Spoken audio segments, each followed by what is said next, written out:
Hello everyone, welcome back to another video of Tips Basics.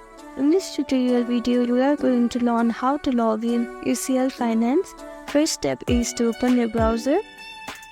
Now click on the search bar and type in UCL Finance login.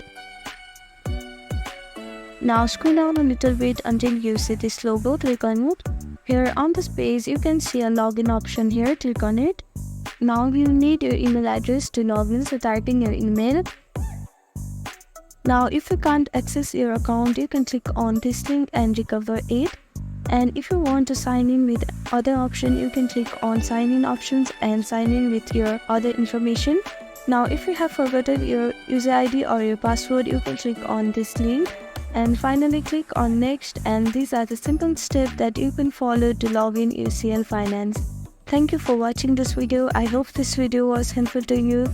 Please do like, share and subscribe to our channel, and don't forget to comment down below if you have any queries. Thank you.